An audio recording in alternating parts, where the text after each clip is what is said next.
दिगंबरा दिगंबरा श्रीपाद वल्लभ दिगंबरा अवधूत चिंतन श्री गुरुदेव दत्त श्री स्वामी समर्थ मित्रांनो, आज हा संदेश तुमच्या समोर येणे हा काही योगायोग नाही तर साक्षात दिव्य शक्तीने तुमच्या समोर हा संदेश पाठवला आहे आणि स्वामीची इच्छा आहे की तुम्ही हा संदेश शेवटपर्यंत ऐकावे. तुमचे भाग्य बदलण्याची शक्ती आहे. श्रीपाद श्री प्रभूवर तुमचे विश्वास असेल तर लगेच व्हिडिओला लाईक करून या भक्तिमय चॅनलला सबस्क्राईब करा. कमेंटमध्ये स्वामी नावाचा जयघोष करायला विसरू नका, कारण त्याच्या जयघोषात सुद्धा एवढी शक्ती आहे की तुमचे बंद नशिबाचे द्वार उघडले जातील. आजचा हा संदेश तुमच्यासाठीच खास आहे, ते तुम्ही शांततेने शेवटपर्यंत ऐका. स्वामी भक्तांनो, तुम्ही रडत बसणे सोडून द्या. त्याची वाट बघणं, स्वतःला त्रास करून घेणं सोडून द्या. तुमची काळजी जर त्यांना असती तर ते आपल्याला सोडून गेलेच नसते. माणूस मेला की सगळ्यांना चांगला वाटतो. आयुष्य कसे जगायचे, टेन्शन घ्यायचे की नाही, कोणासाठी काही करा, काही उपयोग नाही. आयुष्य बिंदास जगायचे, कुणाचे वाईट करायचे नाही, कुणाचे वाईट चितायचे नाही, कुणाच्या मागे वाईट बोलायचे नाही. फक्त स्वतःशी प्रामाणिक राहायचे. काही भगवंत कमी पडू देत नाही आणि फरक तर अजिबात पडत नाही. कोणासाठी वाईटसुद्धा वाटून घ्यायचे नाही. लोकांची विविध रूपे असतात. सकाळी गोड बोलतात आणि रात्री कोणी काही डोक्यात भरवलं की तोंड पाडून बसतात किंवा कुठल्या तरी लहानसहान कारणासाठी नाराज होऊन बसतात, ज्याच्याशी तुमचा काही संबंधसुद्धा नसतो. आजकाल लोक देवावर पण नाराज होत असतात, तर आपण कोणी कितीही वाईट बोलू किंवा वाईट करण्याचा प्रयत्न करो, कोणाच्या आयुष्यात डोकायचे नाही आणि कोणाविषयी मागे वाईट चर्चासुद्धा करायचे नाही. स्वतःबरोबर दुसऱ्याचा आपण चांगलाच विचार करायचा. कोणा पुढे करायचे नाही, कोणाही पुढे लाचार व्हायचे नाही. आपल्याला आयुष्य मस्तीत पण शिस्तीत जगायचं. थंड पाणी आणि गरम इस्त्री जसे कपड्यावरच्या सुरकवत्या घालवतात, तसे शांत डोके आणि उबदार मन आयुष्यातील चिंता घालवतात. त्यासाठी तुम्हाला स्वामीचे आशीर्वादी रूप संदेश, प्रेरणादायी संदेश ऐकावे लागेल आणि आपल्यासोबतच आपल्या जवळचे आहे त्याचे सुद्धा भलं जर करून घ्यायचे असेल तर हा संदेश लगेच आपल्या प्रियजनांना शेअर करावे लागेल. त्यासाठी तुम्ही हा संदेश शेअर करायला विसरू नका, कारण तुमच्या एका शेअरने कोणाचा तरी हरलेलं मन हे जागृत होत असतं आणि तुम्ही न कळत पुण्याचे भागीदार बनता. कारण शेअर करण्यासाठी पैसा लागत नाही, तो फ्री आहे.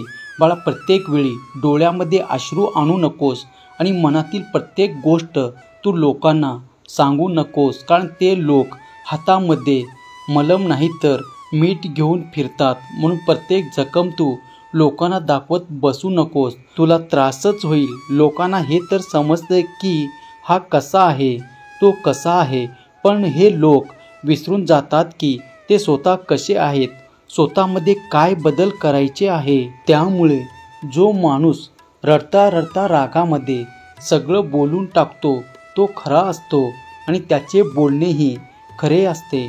कारण राग आणि रडणे माणसाला खरे बोलायला भाग पाडत असतात. त्यामुळे तुम्ही कधीही खरेच बोला. खोट्याची साथ तुम्ही देऊ नका. तुम्ही ज्या व्यक्तीची खूप जास्त कदर कराल तो माणूस तुम्हाला सगळ्यात जास्त त्रास देईल, दुःख देईल, जास्त रडवेल. म्हणून कोणाच्याही जास्त जवळ जाऊ नका आणि कोणालाही जास्त जवळ करू नका.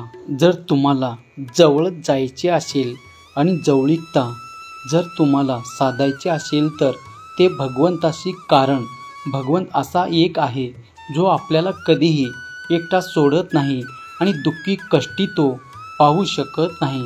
जशी आई आपल्या बाळाला कधीही दुःखात पाहू शकत नाही, तसे आपली स्वामी आई आहे. आपले भगवंत आपल्याला कधी दुःखी कष्टी पाहू शकत नाही. तुम्ही प्रामाणिकपणे कष्ट करा, सत्याची कास कधी सोडू नका. बघा, तुम्हाला भगवंताची साथ कायमच मिळेल. विश्वास असल्यास स्वामी आई मी तुझं बाळ आहे असे टाईप करा आणि हा संदेश तुम्ही शेवटपर्यंत ऐका. तुम्ही चिंतामुक्त व्हा. नाते नवे असताना लोक मस्करीत सुद्धा मन तोडत नाही आणि जेव्हा मन भरते तेव्हा माणसाच्या रोषण्यावर सुद्धा समजूत काढायला कोणीही येत नाही. तुम्ही नात्यांना कितीही वेळ दिला तरीही नंतर लक्षात येईल की एकटे राहिलेले चांगलं असते, कारण की नातं आलं की तेथे अपेक्षा आल्या. माणूस मेला की सगळ्यांना चांगला वाटतो, उगाच नाही.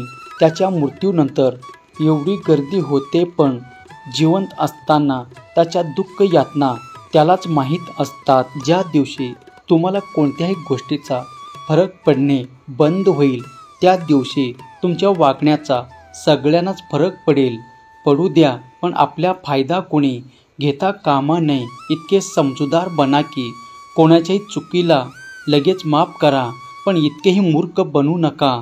एकदा धोका देणाऱ्यावर परत विश्वास ठेवाल आणि परत तुम्हाला लोक मूर्ख बनवतील. स्वामी मित्रांनो, जर तुम्हाला जवळचेच व्यक्ती पाहिजे असेल तर स्वामीच्या जवळ जा, कारण जो स्वामीचा हात पकडतो त्याला कोणाचेही पाय पकडण्याची गरज नाही. बाळा, तुझं मन तू शांत ठेव. माणसाचं मन हाच त्याचा सगळ्यात मोठा शत्रू आहे आणि त्याचा सगळ्यात मोठा मित्रसुद्धा. जर मन तुमच्याशी जिंकला तर तो तुमचा शत्रू, आणि जर तुम्ही मनाशी जिंकलात तर तुमचा मित्र.